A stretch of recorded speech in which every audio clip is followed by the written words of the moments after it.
La SNCF. On pense tous savoir de cette entreprise alors que nous sommes bien loin de la connaître. Alors nous, Lisa, Lilo, Noah, 3 élèves du lycée Alain Colin à Nevers, allons vous expliquer ce qu'est vraiment la SNCF et quelle est son importance économique. Tout d'abord, SNCF signifie Société nationale des chemins de fer français. C'est un acteur français économique majeur en France puisque son rôle est d'assurer le transport des voyageurs et des marchandises sur le réseau ferroviaire national.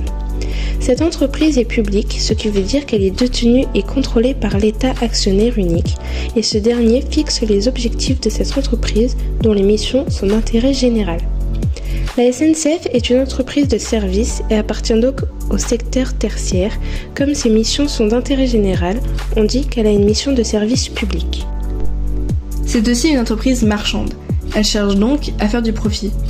Elle emploie environ 276 000 employés directs, ce qui fait d'elle une grande entreprise, puisqu'elle a plus de 5 000 salariés. Son activité économique génère du produit intérieur brut, donc du PIB, c'est-à-dire de la création de richesses sur le territoire. Par exemple, en 2023, les 14,6 milliards d'euros dépensés par l'entreprise en France ont aidé à 1% de l'emploi national, soit 265 000 employés indirects, et a contribué à 19 milliards d'euros au PIB. En 1938, date de sa création, c'était un monopole, puisqu'elle était le seul producteur avant l'ouverture de la concurrence. Attendez, je vous explique. Depuis 2001, le réseau ferroviaire européen ouvre progressivement à la concurrence, étant poussé par l'Union européenne. Cela signifie que d'autres entreprises ferroviaires peuvent proposer leurs services sur certaines lignes à grande vitesse. Cela a fait augmenter le nombre de concurrents contre la SNCF. Parmi eux, il y a l'entreprise Renfe et l'entreprise italienne Trenitalia, qui sont les plus dangereux concurrents de la SNCF. La concurrence peut entraîner une baisse des prix, une amélioration de la qualité des services et des innovations.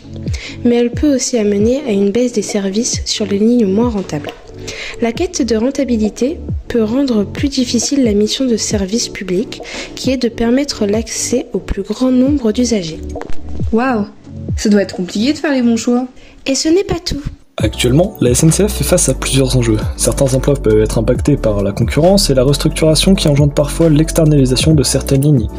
Et oui, comme ces lignes externalisées sont des lignes confiées à d'autres entreprises que la SNCF, les employés de la SNCF ne peuvent pas travailler dessus. De même, des améliorations sont nécessaires dans de nombreuses gares et de nombreux trains pour garantir l'accessibilité universelle. Et pour finir, il y a l'enjeu principal actuel de la SNCF, le développement durable. En effet, la SNCF s'est donné le défi d'être plus respectueux envers notre environnement et notre planète. Le transport ferroviaire est moins polluant que le transport routier. En voyageant dans un train à longue distance en France, l'émission de CO2 est, en moyenne, réduite de 95% par rapport à la voiture ou l'avion. Il reste, malgré tout, des problèmes à résoudre pour le transport ferroviaire, tels que la consommation d'énergie et la gestion des déchets. Mais comment la SNCF peut faire pour s'améliorer ? Eh bien, la SNCF investit alors dans des technologies plus respectueuses de l'environnement, comme les trains électriques ou les trains hydrogène. C'est génial !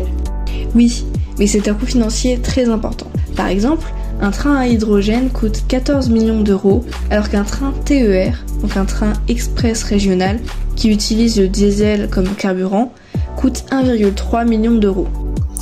Voilà, maintenant vous savez ce que c'est vraiment la SNCF. Nous vous remercions d'avoir regardé cette vidéo et à bientôt.